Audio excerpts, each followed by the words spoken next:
So 30 days after our coaching call, this guy managed to quit his job and is now doing social media marketing full time. Load up the chopper and ride on your enemies. Trap. That's what you get. So guys, I am super excited to bring this video to you. Basically, this is a little interview with a guy called Isaac Marley. I probably butchered that, but he's based out in Australia, and roughly 30 to 40 days after our coaching call, he quit his job and he's now making much more than he was making in his job. He has 3 clients coming up to 4 clients. And dude, he's just fucking crushing it. There's passion in his eyes. It's so awesome when all these testimonials come through and I just see how like this has just changed someone's life. So anyways, I'm super excited to bring this to you guys. Let's jump into it. All right guys, so welcome to this interview. This is Isaac from Melbourne. He is a coaching student of mine. We started around 6 weeks ago at this point. And already he's made a full-time income from social media marketing. And in fact, he's quit his job, or maybe you want to tell the story? Yeah, so I got fired like a month ago. It was my fault. It is funny though, like one door closes, and then it kind of gave me the kick I needed to just, get after it. So basically, you got fired because you were spending so much time, taking action, trying to poach some social media marketing clients. I was getting like, honestly, I was probably like 90% invested just in like trying to make this happen. And I was at like a content kind of shoot one day, trying to get some content for this business, and my boss calls me and is like, "Where you at? You're half an hour late." I'm like, sorry, I can't come in today. She called me the next day and I got the cut. So, so yeah, that was like around 4 weeks ago, and things have really kicked off since. So yeah, pretty much after all of our coaching went down and stuff like that. And plus you got the kick in the ass you needed from getting fired. You think things have picked up for you. So right now you have 3 clients. You have one nutrition company, which is paying you $850 a month, a gym, which is paying you $850 a month, and another gym that is paying you $800. So a total of $2.5K in your first 3 weeks. Plus, you're about to sign the dotted line with another health company. So that'll be $900, right? Yeah, correct. So a total of $3,400 in your first month, in your first 6 weeks in client retainers. Exactly.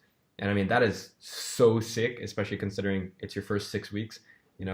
Things just get better from here as you pick up more momentum, get more testimonials, case studies and whatnot. So yeah, I really just wanted to jump on the call with you to pick your brain. I know a lot of my audience watches me because they know I have my digital marketing agency. I'm actually here on a business trip in Amsterdam right now for it.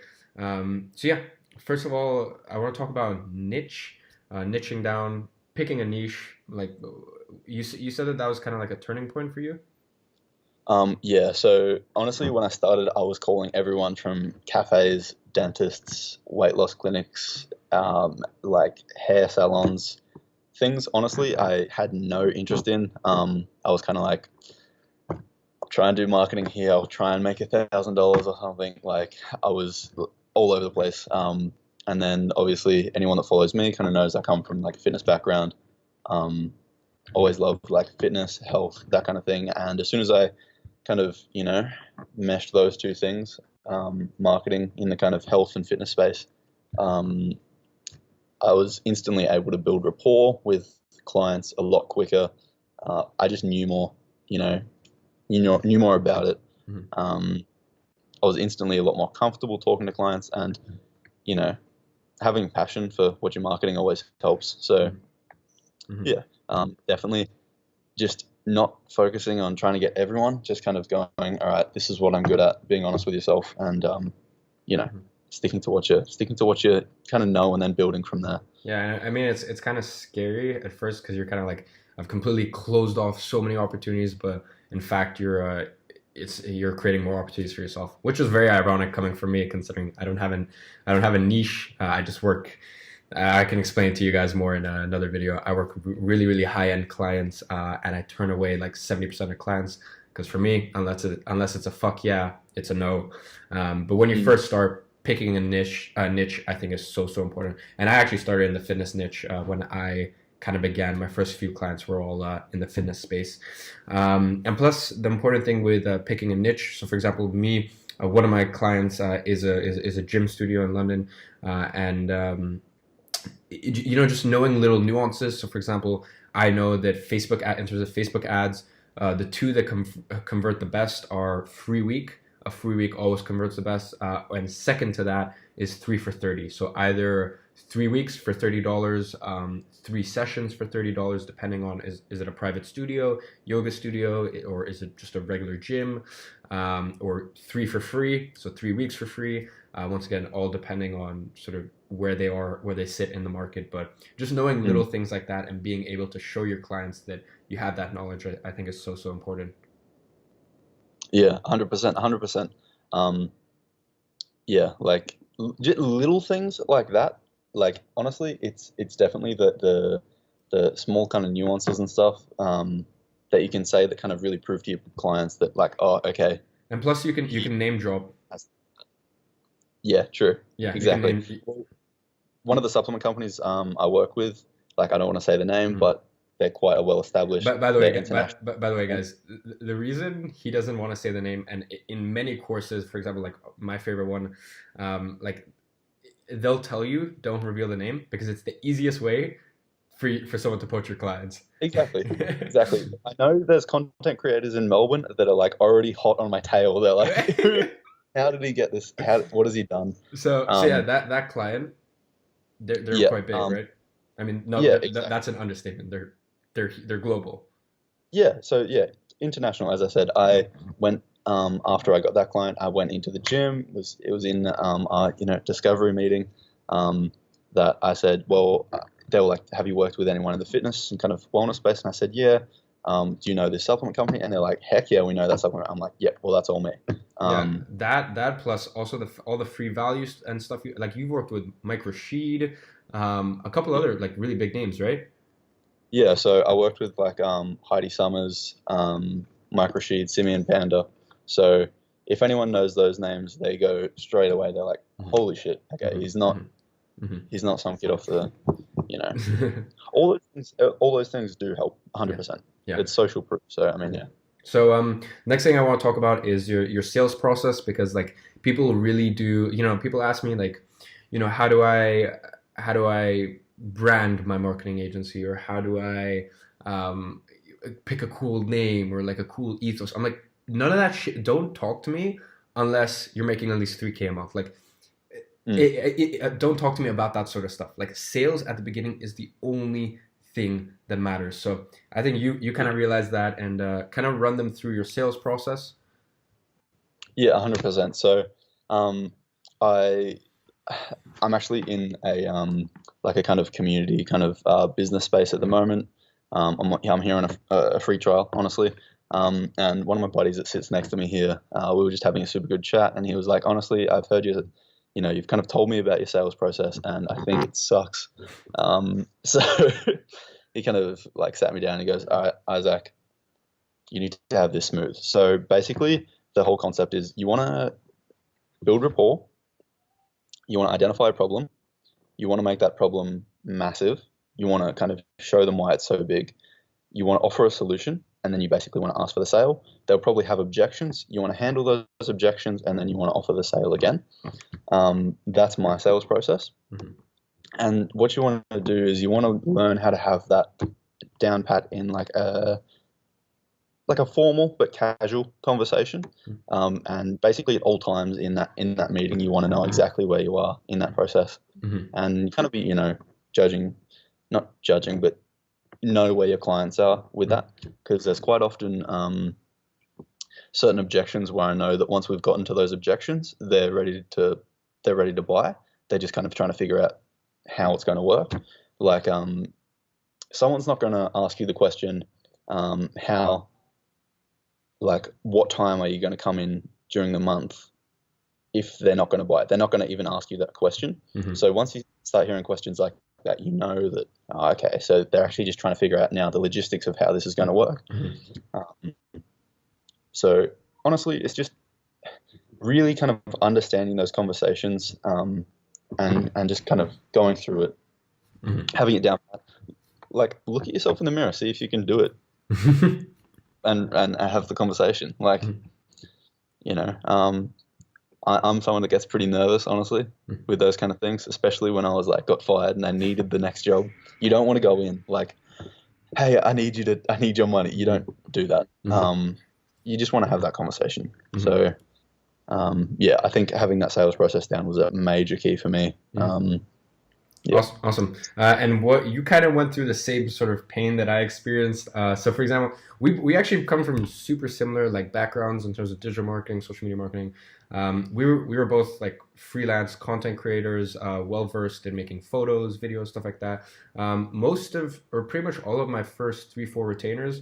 Now obviously I'm based in London, and luckily I could charge very high ticket prices. But all of my first 3-4 retainers were content creation based, right? So, you know, I'm going to manage the social media, but I'm going to create the content. There's no sort of email marketing. There's no paid traffic, anything like that. And that was awesome because like, you know, the companies I worked with, they would be happy to pay 1,000 a month, 2,000, 3, 4, 5,000 to get all this content. But the problem was, you know, at month 3, at month 4, they'd be like, dude, where's the ROI? And I lost a lot of clients that way, and I had to restructure, and I had to become a master of Facebook ads and email marketing and funnel building. And that's something you went through. You know, I went through that over my first 3-4 months. You kind of went through that pain over like the first 2, 3, 4 weeks. Could you touch on that a bit? Yeah. So before I even got coaching with Iman, I was you know, basically being a freelance, a videographer and photographer was like kind of like my side hustle, you could say. But honestly, like, yeah, as Iman said, like companies kind of come back to you and go, hey, this minute video you made for us on Instagram isn't making us any sales. And I'd be like, well, no shit, it's not making you any sales. Like, of course it's not. No one's going to really, well, they might see a video and purchase something, but you're not going to, you know, you're not going to. No, but the worst part is if they do, you have no idea. Like there's no way to track it. There's no way to track it. Exactly. So, obviously businesses they like key performance indicators. They like to see that you're making the money. They like numbers. Like having cool content doesn't mean anything to a business if you're not making the money. So basically, yeah, that's why I had to, you know, call him and I was like, bro, let me get in your coaching. Let me show you how to, I was like, please, like, teach me how to keep a freaking client. I remember when at that first call, you're like, so like, where are you with this? And I'm like, bro, I don't even know. Like, I didn't even have like retainers on the content. It was like I was like going from job to job, doing a few photos here. Like honestly, I'm talking like $100, $200 jobs. Like, and usually for individuals, not really even for businesses. And yeah, it sucked. It sucked. It really did. So now when you pitch clients, the emphasis is less on content. The base, the foundation is more paid 100%. Traffic, Facebook ads, email marketing, stuff like that. 100%. In meetings, I even say like, honestly, I'll say this to clients. I'll be like, honestly,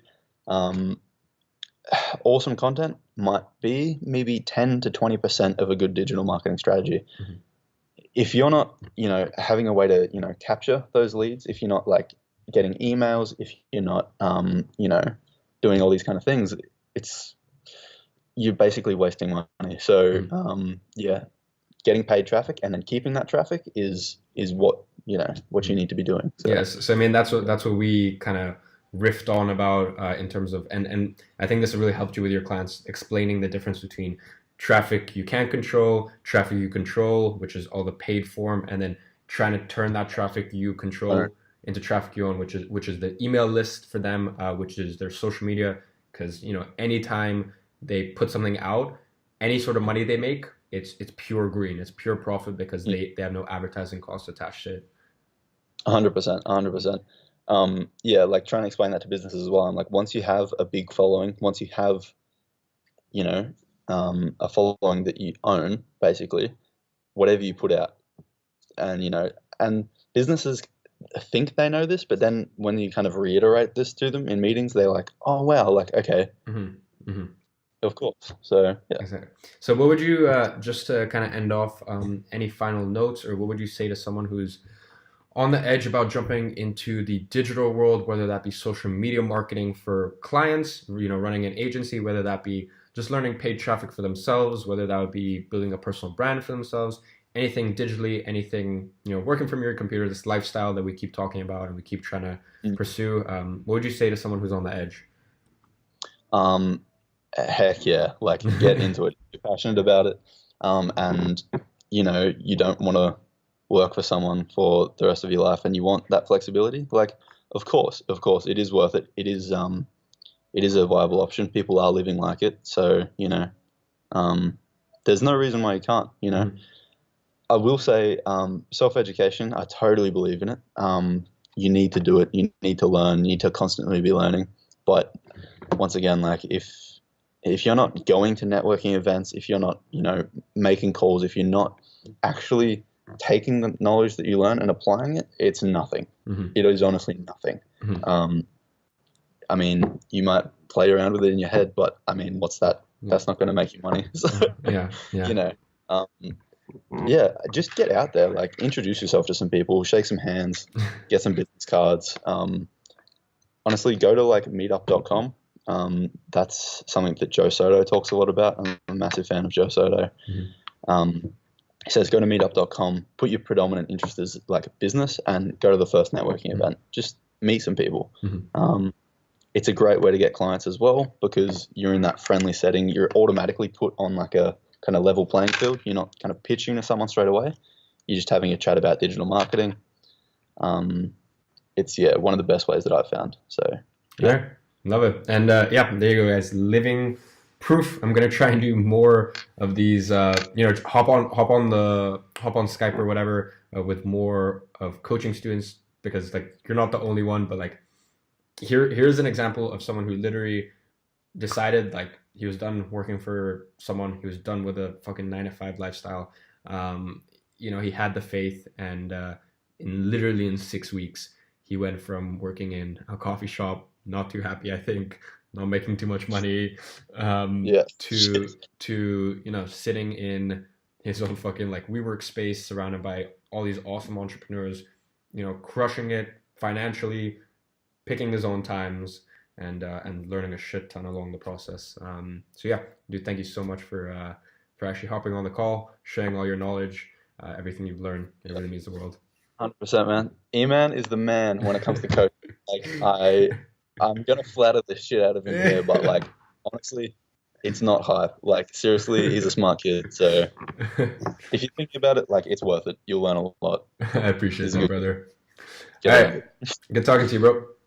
Cool, catch, man. How's it going? So guys, I hope you enjoyed this video. If you did, make sure you're subscribed. If you're already subscribed, go ahead and click that bell right next to it. It just means you're notified every single time a new video comes out. And let me know, do you guys want me to do more of these interview style stuff? Really appreciate your feedback. I'll see you guys next time.